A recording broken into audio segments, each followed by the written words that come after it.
नमस्कार साथियों, स्वागत है आपका अपने YouTube चैनल वेट महेंद्र गोदावर। आशा करता हूं कि आपकी जो तैयारी है, आपकी जो वैकेंसी आई हुई है, इसकी जो तैयारी है बहुत ही अच्छी प्रकार से चल रही होगी। और मेरी आप सब लोगों के लिए यही मनोकामना रहेगी कि आप बहुत ही बढ़िया प्रकार से 100% डेडिकेशन के साथ में तैयारी करें आप और नौकरी प्राप्त करें। ठीक है, समय बहुत कम है अपने पास में, लिमिटेड टाइम है। इसके अंदर आपको अपनी परफॉर्मेंस को बहुत ही बढ़िया बढ़ाना है। ठीक है, किसी भी लक्ष्य को अगर कम समय के अंदर आपको प्राप्त करना होता है तो अपनी परफॉर्मेंस बढ़ाओ, अपनी जो याद करने की, अपनी जो पढ़ने की जो क्षमता है उसको डबल कर दो आप। ठीक है, तो जितनी कोशिश मैं कर पा रहा हूं उतनी कोशिश मैं आप लोगों के लिए बिल्कुल आगे तक करूंगा। मेरा जो ये पढ़ाने का मकसद है वो डुअल पर्पज है भाई साहब। डुअल पर्पज किस प्रकार से है, मैं जो नोट्स वगैरह तैयार कर रहा हूं, मैं जिस लैंग्वेज में आपको पढ़ा रहा हूं, ये लैंग्वेज आपको जो बच्चे वेटनरी कर रहे हैं, अभी पास आउट नहीं हुए हैं, जो फर्स्ट ईयर में है, सेकेंड ईयर के अंदर है, जो पढ़ रहे हैं अभी, और किसी भी कारणवश से वो रेगुलर कॉलेज में नहीं जा पा रहे हैं और अपनी कॉलेज की स्टडी को रेगुलर करना चाहते हैं, तो उनके लिए ये प्लेटफॉर्म तैयार किया गया है ताकि बच्चे कॉलेज नहीं भी जा रहे हैं तो वो ऑनलाइन क्लास लेके यूट्यूब के ऊपर फ्री, और कोई कॉस्ट नहीं है, अपना एक पैसा अपन नहीं देते हैं। यूट्यूब के ऊपर पूरी जो जितनी भी क्लासेज है वो फ्री देने की मैं कोशिश करूंगा आप लोगों को, और इसी में से आप नोट्स तैयार कर सकते हो। जो वैकेंसी की तैयारी कर रहे हैं वे बच्चे इसी में से नोट्स टाइप के अंदर, आप जैसे जैसे मैं पढ़ाता हूं वैसे वैसे एक कॉपी लेके बैठिए आप लोग और उस कॉपी के अंदर नोट्स बनाते रहे आप लोग, क्योंकि मैटर इससे बाहर नहीं जाने वाला है बिल्कुल भी। आप पूर्ण विश्वास रखिए कि जो मैटर मैं पढ़ा रहा हूं इस मैटर के अंदर कुछ भी बाकी नहीं है। इन्हीं में से सवाल आने वाले हैं, ऊपर से सवाल आएंगे, ज्यादा डीपली सवाल कभी भी नहीं आते हैं, क्योंकि परिचयात्मक पढ़ेंगे हम, इंट्रोडक्टरी है सारी चीजें अपने पास में। ठीक है, तो आज क्लास अपन रिकॉर्ड करेंगे एलपीएम की, पशुपालन प्रबंधन की आपकी जो किताब है फर्स्ट ईयर की, उसका जो थर्ड चैप्टर है, पहले और दूसरे चैप्टर के अंदर कुछ भी विषय विशेष नहीं है, कुछ जो एक दो डेफिनेशंस हैं वो मैंने इसी के अंदर ऐड कर दी है। तो हम जो आपका तीसरा पार्ट है, तीसरे पार्ट से इसको स्टार्ट करते हैं। ठीक है, सबसे पहले बात करते हैं एलपीएम। एलपीएम की full form live stock production and management, live stock production and management. ठीक है, इसका पार्ट नंबर है आपके 3। ठीक है, पार्ट का नाम है पशुओं एवं पशुपालन से संबंधित तकनीकी शब्दावली। जो टर्मिनोलॉजी है आपकी, वो टर्मिनोलॉजी इस पार्ट के अंदर बताई गई है। पार्ट से बाहर और भी जितनी भी मैंने कम से कम इसमें लगभग 50 टर्मिनोलॉजी ऐड किए हैं। आपके बुक के अंदर 28-30 के लगभग टर्मिनोलॉजी है, लेकिन मैंने इसमें 50 ऐड किए। कंप्लीट जिन बुकों के अंदर जितनी भी टर्मिनोलॉजी थी वो मैंने इसके अंदर एक ही जगह ऐड कर दी। ठीक है, देखो अब सबसे पहले बात करते हैं अपन आमाशय के आधार पर पशुओं को ये निम्न भागों में बांटा गया है।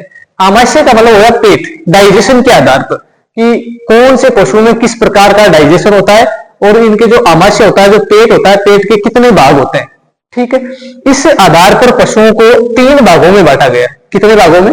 3 भागों में, रूमिनेंस, नॉन रूमिनेंस और सुडो रूमिनेंस। ठीक है, रूमंथी, एरुमंथी और आभासी रूमंथी, 3 भागों के अंदर बांटा गया है। ठीक है, तो सर्वप्रथम हम बात करते हैं रूमिनेंस की। किनकी बात करते हैं? रूमिनेंस या रूमंथी, हिंदी में बोले तो रूमंथी और ये रूमिनेंस। ठीक है, अब रूमिनेंस हम किसे कहेंगे? वे पशु जो जुगाली करते हैं। देखो पहली चीज तो क्या है, वे पशु जो जुगाली करते हैं, रूमिनेशन करते हैं। ठीक है, उसे हम क्या बोलेंगे? रूमिनेंट्स बोलेंगे। ठीक है, दूसरी कंडीशन, पहली कंडीशन है वे पशु जो जुगाली करते हैं उसे हम क्या बोलेंगे? रूमिनेंट्स। ठीक है, ये पहली कंडीशन हुई। दूसरी कंडीशन, ठीक है, इनके आमाशय के, इनके आमाशय का मतलब क्या हुआ? पेट के।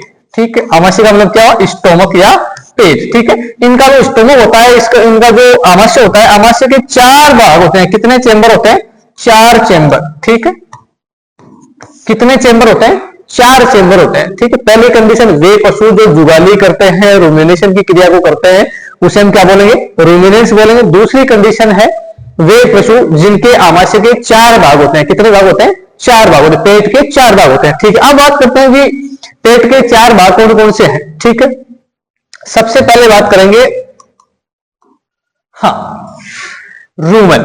पहला क्या है, रूमन। दूसरा है रेटिकुलम, तीसरा है ओमेजम और चौथा है एबोमेजम। सबसे पहले तो इनके जो 4 पार्ट है, 4 पार्ट हो गए नाम, रूमन, रेटिकुलम, ओमेजम और एबोमेजम। रूमन, रेटिकुलम, ओमेजम और एबोमेजम। ठीक है, अब बात करते हैं रूमन की। ठीक है, रूमन है सबसे बड़ा भाग है आमाशय का। आपको पूछ ले कि रूमिनेंस पशुओं में आमाशय का सबसे बड़ा भाग कौन सा है, तो यहां पर आंसर क्या आएगा, रूमन है। कौन सा है, रूमन है। ठीक है, दूसरी बात, अब देखो जितने भी जो रूमिनेंस पशु हैं, जुगाली करने वाले जो पशु हैं, उनके अंदर डाइजेशन जो होगा वो किण्वनीकरण के द्वारा होगा।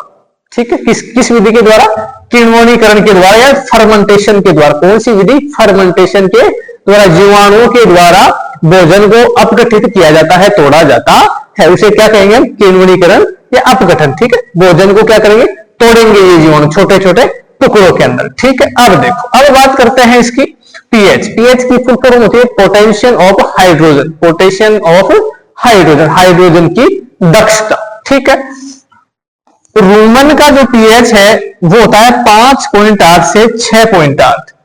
रूमन का जो पीएच होता है normal pH, potential of hydrogen, hydrogen की दक्षता, वो होती है 5.8 से 6.8। ठीक है, आप इसे ये भी कह सकते हो कि हल्का, क्या कह सकते हैं, हल्का अम्लीय। हल्का अम्लीय। आपको पॉइंट, पीएच के पॉइंट में पूछ के आपको पूछ ले कि रूमन की स्थिति होती है क्षारीय, अम्लीय, हल्का अम्लीय, हल्का क्षारीय, तो वहां पर आंसर क्या आएगा इसका, हल्का अम्लीय। क्योंकि देख रहे होंगे 7 जो होती है, 7 जो पीएच होती है वो उदासीन होती है, ना अम्लीय और ना क्षारीय। तो ये कितना आ रहा है, 5.8 से 6.8, तो ये क्या आएगा, हल्का अम्लीय। ठीक है, अल्फा मतलब कम, 7 से कम आ रही है। ठीक है, ओके। अब बात करते हैं आगे कि जो रूमिनेंट्स जो पशु होते हैं, रूमिनेंथी जो पशु होते हैं, रूमनथी पशुओं में जो रूमन होता है वो मोबिलाइज करता रहता है, मूवमेंट करता रहता है। ठीक है, तो रूमिनेंस पशुओं के अंदर ये जो रूमन होता है ये 1 मिनट में कितनी बार या फिर 2 मिनट में कितनी बार मूवमेंट करता है, तो ये कह रहा है 2 मिनट के अंदर 3 बार। रूमनथी पशुओं में जो रूमन होता है वो 2 मिनट में 3 बार मूवमेंट करता है। ध्यान से देख लेना, 2 मिनट में 3 बार, 2 मिनट में 3 बार। ठीक है, अब आगे बात करते हैं रेटिकुलम। रेटिकुलम यह सबसे छोटा भाग है, यह रूमिनेंट्स जो पशु हैं उनके आमाशय का सबसे छोटा भाग है। ठीक है, सबसे बड़ा भाग कौन सा है, रूमन है, और सबसे छोटा कौन सा है, रेटिकुलम है। ठीक है, रेटिकुलम को टूल बॉक्स के नाम से भी जाना जाता है। किस बॉक्स से, टूल बॉक्स से। अब बात करते हैं, देखो इसको टूल बॉक्स के नाम से क्यों जाना जाता है, रेटिकुलम को टूल बॉक्स इसके नाम से इसलिए जाना जाता है क्योंकि कभी कभार जो पशु होते हैं, जो रूमिनेंट्स जानवर होते हैं, वो अपने आहार के साथ में, चारे के साथ में अखाद्य पदार्थ जैसे कील, आल्पिन या कोई भी धातु की जो चीज होती है वो अगर खा जाते हैं आहार के साथ में, तो वो जो अखाद्य पदार्थ है, जो कील है, जो लोहा, जो आयरन जो पशु ने खाया है, वो इस रेटिकुलम के अंदर जाके स्टोर हो जाता है। कहां स्टोर होता है, रेटिकुलम के अंदर जाकर स्टोर हो जाता है, इसलिए इसे टूल बॉक्स के नाम से जाना जाता है। ठीक है, ओके। अब आगे बात करते हैं ओमेजम। किसकी बात करते हैं, ओमेजम। ठीक है, भोजन का अस्थायी भंडारण में पानी का अवशोषण, जो ये ओमेजम होता है, ओमेजम के अंदर भोजन का अस्थायी पाचन में जो जल होता है, जल का अवशोषण होता है। ठीक है, ओके। अब देखो, अब आगे बात करते हैं, कोष्टक में मैंने यहां लिखा है आभासी रूमंथियों में ये अनुपस्थित होता है। सो सूडो रूमिनेंट्स होते हैं, अभी जो हम आगे पढ़ेंगे जो सूडो रूमिनेंट्स होता है, सूडो रूमिनेंट्स के अंदर जो ये ओमेजम होता है ये अनुपस्थित होता है। उनमें रूमन के केवल 3 पार्ट ही प्रेजेंट होते हैं, एक पार्ट अनुपस्थित होता है। जो अनुपस्थित होता है कौन सा होता है, ओमेजम। देखो अनुपस्थित के अंदर ए आएगा और ओमेजम में भी क्या आ रहा है, ए आ रहा है, तो ए का मतलब अनुपस्थित रहता है। उसमें केवल जो डाइजेशन के जो पार्ट है, जो आमाशय के जो पार्ट है, वो केवल 3 पार्ट ही अवेलेबल होते हैं, प्रेजेंट होते हैं, ओमेजम अनुपस्थित होता है। अब बात करते हैं चौथा जो है वो है एबोमेजम। ठीक है, एबोमेजम को ट्रू स्टोमक के नाम से जाना जाता है। एबोमेजम जो है, एबोमेजम पार्ट को ट्रू स्टोमक के नाम से जाना जाता है। क्यों जाना जाता है? जो एबोमेजम होता है इसमें एंजाइमेटिक जो डाइजेशन होता है वो कंप्लीट फूड का डाइजेशन यहाँ पर होता है। अवशोषण और जो पाचन है वो कंप्लीट रूप से यहाँ पर एंजाइमों के द्वारा, रेनिन जो एंजाइम है, रेनिन एंजाइम के द्वारा एंजाइमेटिक डाइजेशन यहाँ पर होता है, इसलिए इसे ट्रू स्टोमक के नाम से जाना जाता है। अब देखो विशेष बात, रोमन की पीएच 5.8 से 6.8 और जो एबोमेजम है, एबोमेजम की पीएच कितनी है? 2 है पीएच। मतलब इसकी जो प्रवृत्ति है वो, इसकी तो हल्की अम्लीय और इसकी है अम्लीय। ठीक है, आपको पूछ ले कि जो एबोमेजम है, एबोमेजम की पीएच कितनी होती है? अम्लीय, क्षारीय, हल्का अम्लीय और हल्का क्षारीय। ठीक है, तो वहां पर आपको क्या राइट करना है? अम्लीय करना है, क्योंकि यह क्या होता है? अम्लीय होता है। और हल्का अम्लीय जो पीएच है वो किसकी होती है? रोमन की होती है। ठीक है, कंप्लीट। अब देखो, अब बात करते हैं इसके एग्जाम्पल की, जो रूमिनेंस जानवर है कौन कौन से हैं। तो पहला है गाय। देखा होगा आपने, गाय जुगाली करती है, इसका मतलब वो क्या है? रूमनती है। ठीक है, और गाय के रूमन के कितने पार्ट पाए जाते हैं? 4 चैम्बर पाए जाते हैं। फिर बात करते हैं भैंस, भेड़ और बकरी। गाय, भैंस, भेड़, बकरी किसके उदाहरण है? रूमिनेंट्स के उदाहरण है। ठीक है, ओके। अब बात करते हैं नॉन रूमिनेंट्स, वे पशु जो जुगाली नहीं करते। ठीक है, एरुमंथी या नॉन रूमिनेंट्स, वे पशु जो जुगाली नहीं करते हैं उसे हम क्या कहेंगे? Non ruminants. और वे पशु जो जुगाली करते हैं उसे रूमिनेंट्स। ठीक है, अब दूसरा जो हम पैरामीटर लेंगे वो क्या लेंगे? यहाँ पर इसके आमाशय के या पाचन तंत्र की। ठीक है, इसके आमाशय या फिर पाचन तंत्र का एक ही भाग होता है, इसलिए इसे मोनोगैस्ट्रिक पशु के भी कहते हैं। ये 2 प्रकार से हम डिवाइडेशन करेंगे। एक तो वे पशु जो जुगाली करते हैं रूमंती कहलाएंगे, वे पशु जो जुगाली नहीं करते हैं एरुमंती कहलाएंगे। ठीक है, नॉन रूमिनेंट कहलाएंगे। दूसरी बात है इनके आमाशय के भागों के आधार पर। ठीक है, रूमिनेंट जो जानवरों के आमाशय के 4 भाग होते हैं, रोमन, रेटिकुलम, ओमेजम और एबोमेजम। जबकि जो एरुमंथी होते हैं, नॉन रूमिनेंट जो पशु होते हैं, उनका आमाशय केवल एक ही भाग होता है। कितना होता है? एक ही भाग होता है। ठीक है, देखो इधर पाचन तंत्र का एक ही भाग होता है। कितने भाग होते हैं? एक ही भाग होता है, इसलिए इसे मोनोगैस्ट्रिक पशु कहते हैं। आपको कोई पूछ ले कि निम्न में से मोनोगैस्ट्रिक पशु का उदाहरण है। ठीक है, निम्न में से मोनोगैस्ट्रिक पशु का उदाहरण, जैसे गाय, भैंस, भेड़ और एक जगह आपको घोड़ा, तो वहां पर क्या आएगा? घोड़ा। क्योंकि गाय, भैंस, भेड़, बकरी के अंदर तो क्या है? रूमन के 4 पार्ट होते हैं और वो जुगाली करते हैं, जबकि नॉन रूमिनेंट के अंदर ये पशु जुगाली नहीं करते हैं और आमाशय केवल एक ही भाग उपस्थित होता है। ठीक है, अब देखो इसके एग्जाम्पल की बात करें, घोड़ा, सुअर, कुत्ता, गधा, हाथी, बंदर, खरगोश और मानव। क्या? मानव। देखो जुगाली नहीं करते हैं ना, और आमाशय के कितने भाग अपने? एक ही भाग होते हैं। और इनके अंदर जो भोजन का पाचन होता है वो किसमें होता है? एंजाइमेटिक होता है, एंजाइम्स के द्वारा होता है। ठीक है, अब देखो थर्ड बात करेंगे आभासी रूमंथी। कौन सी रूमंथी? आभासी है सूडो रूमिनेंट्स। ठीक है, वे पशु जो जुगाली तो करते हैं, देखो वे पशु जो जुगाली तो करते हैं, लेकिन आमाशय के 3 भाग ही पाए जाते हैं। कितने भाग पाए जाते हैं? 3 भाग, रोमन, रेटिकुलम और एबोमेजम। रोमन, रेटिकुलम और एबोमेजम। ठीक है, हाँ ओमेजम, देखो आ गई ना बात। ओमेजम अनुपस्थित होता है। ओमेजम क्या होता है? अनुपस्थित होता है। देखो वे पशु जिनमें ओमेजम अनुपस्थित होता है उसका उदाहरण कौन कौन सा है? ऊंट और लामा।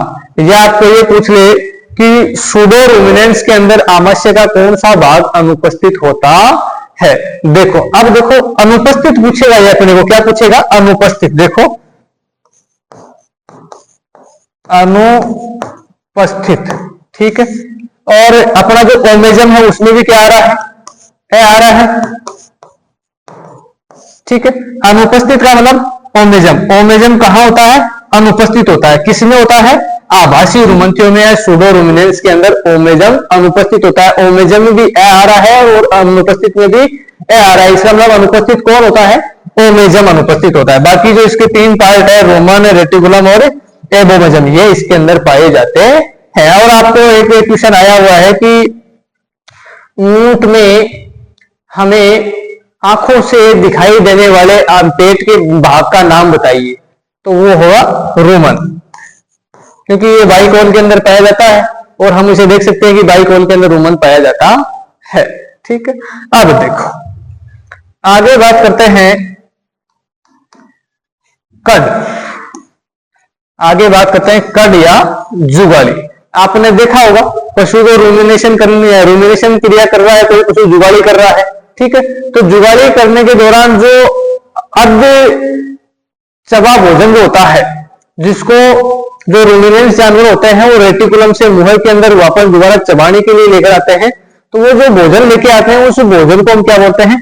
कड बोलते हैं। कड या जुगाली, कड या जुगाली। ठीक है। अब देखो अर्ध चबा भोजन जिसे जुगाली करने वाले पशु पहले पेट के अंदर देखो कहां से लेकर आएंगे? रेटिकुलम से। देखो सबसे पहले जो भोजन है वो इसोफेगस में जाएगा, आहार नाल में, आहार नाल से रुमन में, रुमन से रेटिकुलम में, रेटिकुलम से ओमेजम में, फिर एबोमेजम में, फिर छोटी आंत में, फिर बड़ी आंत में, फिर एनस के द्वारा मल के रूप में बाहर निकल जाता है। ठीक है। आगे क्या समझ में? ठीक है। तो हम कड के डेफिनेशन देखते हैं। अर्ध चबा, अर्ध पचा नहीं बोलेंगे, अर्ध चबा, क्योंकि जब रूमिनेंट्स जो जानवर होते हैं वो पहले भोजन को ग्रहण करते हैं, ग्रहण करने के दौरान कुछ मात्रा में वो भोजन को तोड़ लेते हैं, चबा लेते हैं, फिर वो क्या करते हैं? जैसे रेस्टिंग करते हैं, जैसे आराम करेंगे और आराम करने के दौरान वे जुगाली करेंगे, रूमिनेशन करेंगे। ठीक है। और रूमिनेशन के दौरान ये जो अर्ध चबा भोजन है, जो अर्ध चबे भोजन को हम क्या बोलेंगे? जुगाली या कड बोलेंगे। कड को वापस चबाने के लिए, पूर्ण रूप से चबाने के लिए, तोड़ने के लिए मुंह के अंदर लेके आते हैं, इसे हम जुगाली करते हैं। इस प्रोसेस को तो हम बोलेंगे रूमिनेशन, जुगाली करना। ठीक है। और जुगाली बोलेंगे कड। जो जुगालने के लिए जो पशु है वो अपने मुंह में वापस लेके आ रहा है अर्ध चबा भोजन, उसको हम बोलेंगे कड या जुगाली। और रूमिनेशन बोलेंगे इस क्रिया को करने को, जो ये क्रिया करता है, भोजन है, भोजन को रेटिकुलम से मुंह में लेके आना और मुंह में चबाकर वापस पेट के अंदर लेके जाना, ओमेजम के अंदर लेके जाना। ठीक है। तो इस प्रोसेस को तो हम जुगाली करना बोलेंगे। जो कड है अर्ध चबा भोजन, उसे बोलेंगे हम कड या जुगाली। ठीक है। अब इसकी डेफिनेशन है, अर्ध चबा भोजन जिसे जुगाली करने वाले पशु पहले मुंह में वापस लाता है दूसरी बार चबाने के लिए, क्योंकि एक बार के अंदर वो भोजन को ग्रहण करते हैं और फिर जैसे रेस्टिंग टाइम होता है, आराम का जो समय होता है, उस समय के अंदर वो जुगाली करते हैं, रूमिनेशन करते हैं। और एक जो स्वस्थ जानवर होता है, एक जो स्वस्थ गाय होती है, वो दिन के अंदर कम से कम 6 घंटे जुगाली करनी चाहिए। आप कोई पूछ ले कि एक जो स्वस्थ पशु है वो एक दिन के अंदर कितनी घंटे तक जुगाली करना चाहिए, तो वो 6 घंटे तक जुगाली करना चाहिए। ठीक है। ओके। अब देखो अगली डेफिनेशन है प्यूबर्टी या परिपक्वता या यौनारंभ अवस्था। प्यूबर्टी, परिपक्वता या फिर यौनारंभ अवस्था। ठीक है। पशु, अब इसकी जो डेफिनेशन है वो ये है, पशु के शारीरिक परिवर्तन, पशु के शारीरिक परिवर्तन, शारीरिक का मतलब शरीर में आने वाले परिवर्तन या चेंजेस। ठीक है। पशु के शारीरिक परिवर्तन की वह उम्र, कौन सी उम्र? वह उम्र जिसके अंदर पशु के शरीर के अंदर विभिन्न प्रकार के बदलाव आते हैं। ठीक है। जैसे नर तथा मादा में लैंगिक रूप से परिपक्व हो जाते हैं अर्थात संतानोत्पत्ति करने में सक्षम हो जाते हैं, उस उम्र को हम क्या बोलेंगे? परिपक्वता या फिर प्यूबर्टी। ठीक है। पशु के जीवन काल की वह अवस्था जिसके अंदर पशु शारीरिक रूप से व लैंगिक रूप से सक्षम हो जाता है, सक्षम हो जाता है, उसे हम बोलेंगे प्यूबर्टी या परिपक्वता। ठीक है। ओके। हाँ, अब आगे बात करते हैं लैक्टेशन पीरियड। ठीक है। कौन सा पीरियड? लैक्टेशन पीरियड, दुग्ध काल। ठीक है। ओके।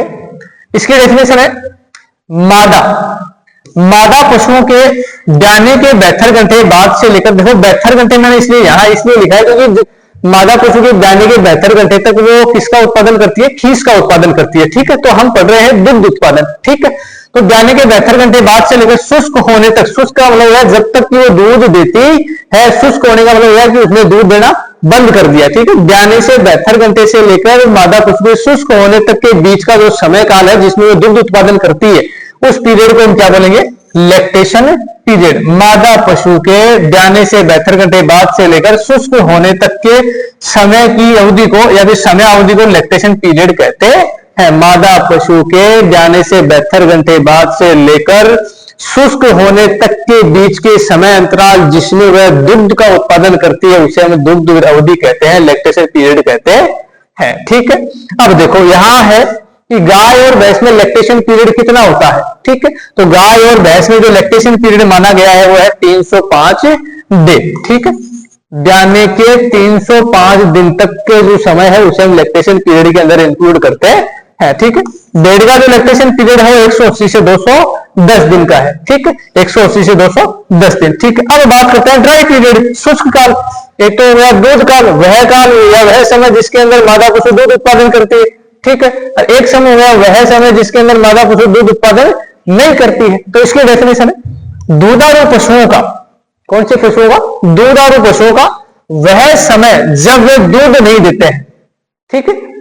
वह समय जिसमें वो दूध देते हैं वो तो लैक्टेशन पीरियड हो गया। वह समय जिसमें वो दूध का उत्पादन नहीं करते हैं उसे हम क्या बोलेंगे? ड्राई पीरियड, शुष्क अवस्था, ठीक है। अर्थात दूधारू गर्भित पशु के शुष्क होने से लेकर शुष्क होने से लेकर प्रसव के बीच के समय को शुष्क काल कहते हैं, ठीक है। जैसे कोई मादा पशु है, मादा पशु ने दूध देना बंद कर दिया, ठीक है। दूध देने बंद कर देने वाले दिन से लेकर जब वो बच्चे को जन्म देगी, क्या देगी? बच्चे को जन्म देगी या फिर वो देगी, इसके बीच का जो समय है 1 महीना है, 2 महीना है, 3 महीना है, 4 महीना है, ठीक है। इसके बीच का जो समय है उस समय को हम क्या बोलेंगे? ड्राई पीरियड या शुष्क काल, ठीक है। अब बात करते हैं गाय के अंदर शुष्क काल कितना होना चाहिए? गाय के अंदर शुष्क काल होना चाहिए 2 महीने का, ठीक है। भैंस के अंदर शुष्क काल कितना माना है? 3 माह। कितना माना है? 3 माह, ठीक है। अगले डेफिनेशन की बात करते हैं खुरेड़ा, ग्रूमिंग, खुरेड़ा या ग्रूमिंग, ठीक है। पशु को ग्रूमिंग करना या फिर खुरेड़ा करना, ठीक है। ग्रूमिंग की डेफिनेशन है ग्रूमिंग जानवरों की त्वचा की ब्रूश के माध्यम से सफाई या मसाज करना या फिर खुरचना क्या कहलाएगा? ग्रूमिंग कहलाएगा। हम करते हैं ना जानवरों की जो त्वचा होती है उसको सहलाते हैं अपन, क्यों सहलाते हैं? ताकि उसके शरीर के ऊपर कोई भी गंदगी है, वो जो अपशिष्ट बाल है, जो बाल टूट चुके हैं वो चमड़ी के ऊपर चिपके हुए हैं, मिट्टी आदि लगी हुई है वो साफ हो जाए।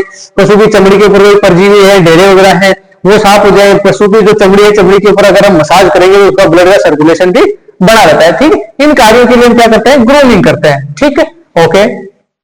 तो जानवरों की त्वचा की ब्रूश के माध्यम से सफाई करना, मसाज करना या फिर खुरचना क्या कहलाएगा? ग्रूमिंग कहलाएगा, ठीक है। आगे बात करते हैं निष्कुटन, कलिंग, छटनी। निष्कुटन, कलिंग या छटनी, ठीक है। समूह में से अवांछित पशुओं को छांटकर अलग करना क्या कहलाएगा? छटनी। जैसे मान लो कोई हर्ड है अपने पास में 10 जानवरों का समूह है, उस समूह के अंदर ऐसा पशु जो हमें प्रोडक्शन नहीं दे रहा है, दूध उत्पादन नहीं कर रहा है और वह हमें कोई प्रॉफिट भी नहीं दे रहा है, नुकसान दे रहा है फार्म हाउस को, तो हम उसे क्या करेंगे? कलिंग करेंगे, छटनी करेंगे, ठीक है। तो हर्ड में से, समूह में से अवांछित पशु है, पशु जो हमें किसी भी प्रकार का प्रॉफिट नहीं दे रहा है, अवांछित पशु को छांटकर अलग कर देना क्या कहलाएगा? ग्रूमिंग कहलाएगा, ठीक है, कलिंग कहलाएगा, ठीक है। अब देखो, अब आगे बात करते हैं सुपर मेमोरी टीथ। कौन सा टीथ? सुपर मेमोरी टीथ, ठीक है। आपको पता है कि हर पशु के अंदर जो थन होते हैं वो निश्चित संख्या में होते हैं, ठीक है। जैसे बकरी के अंदर थन कितने हैं? 2 है। गाय के अंदर थन कितने हैं? 4 है। भैंस के अंदर थन कितने हैं? 4 है, ठीक है। तो ये कहा सुपर न्यूमेरी टीथ, ठीक है, अतिरिक्त थन, अतिरिक्त थन। मादा पशुओं में निश्चित संख्या के अलावा उपस्थित थन नुमा संरचना जिसमें दूध नहीं आता है उसे क्या बोलेंगे? Super memory teeth, super and S and T, super memory teeth. Short में हम इसे क्या बोलेंगे? S and T, super memory teeth, ठीक है, ओके। अब आगे बात करते हैं निम्फोमेनिया या फिर बुल्लर या सांड की बात है। निम्फोमेनिया या बुल्लर, ठीक है। इसकी डेफिनेशन है वह मादा गाय, ठीक है, वह मादा गाय जो हमेशा मद के लक्षण प्रकट करती है। मद के लक्षण का मतलब क्या हुआ? जैसे एक अन्य जो मादाएं हैं, अन्य मादा पशुओं के ऊपर माउंट करते रहना, ठीक है। तो वह मादा पशु जो हमेशा मद के लक्षण प्रकट करती है, ठीक है, अर्थात सांड के बाकी अन्य मादाओं पर चढ़ती रहती है, ऐसी मादा को हम क्या बोलेंगे? निम्फोमेनिया या फिर बुल्लर के नाम से बोलेंगे, ठीक है, ओके। और यहाँ देखो गाय, गाय के अंदर क्या होता है, स्टेनिंग हीट होता है, जिसमें क्या करती है, जो हीट में आई हुई जो मादा होती है वो अन्य मादाओं के ऊपर चढ़ती है, स्टेनिंग करती है, ठीक है। तो स्टेनिंग जो मद है वो किनमें पाया जाता है, गाय के अंदर पाया जाता है, ठीक है। फिर आगे बात करते हैं फ्री मार्टिन। क्या बोलते हैं, फ्री मार्टिन। फ्री का मतलब स्वतंत्र, और मार्टिन में देखो माँ आ रहा है, मैं का मतलब क्या हुआ, माँ बनने से, कि वह मादा पशु जो माँ नहीं बनती, लेकिन इसके अंदर और भी कंडीशन लागू होती है। क्या होती है, देखो इधर, गाय में जब जुड़वा बच्चे पैदा हो, पहली कंडीशन तो क्या है, गाय के अंदर, दूसरी है गाय के अंदर भी जुड़वा बच्चे पैदा हो, ठीक है, दो कंडीशन। तीसरी कंडीशन है, और उनमें एक नर हो तथा दूसरा मादा हो। गाय में जब ट्विंस बेबी जन्म लेते हैं, जिनमें एक नर हो तथा एक मादा हो, ठीक है। आगे कहता है, मादा हो तो मर्दाना हार्मोन के संपर्क में आने से के परिणाम स्वरूप मादा अधिकतर बांझ होती है, तो उसे फ्री मार्टिन कहते हैं, ठीक है। गाय में जब जुड़वा बच्चे पैदा होते हैं और उनमें एक नर होता है और एक मादा होता है, ठीक है, तो नर के हार्मोन्स की प्रभाविता के कारण मादा पशु अगर बांझ होती है, तो ऐसी मादा पशु को हम क्या बोलेंगे, फ्री मार्टिन कहते हैं। अर्थात वह फ्री है, किससे, मैं का मतलब मां बनने से, वह मां नहीं बन पाती है। क्यों, क्योंकि इसके अंदर जो ओवरीज होती है वो डेवलप नहीं हो पाती है, बिल्कुल छोटी रह जाती है, जिससे ओवुलेशन वगैरह नहीं होता है। इस ओवुलेशन नहीं होने की वजह से वो मां नहीं बन पाती है।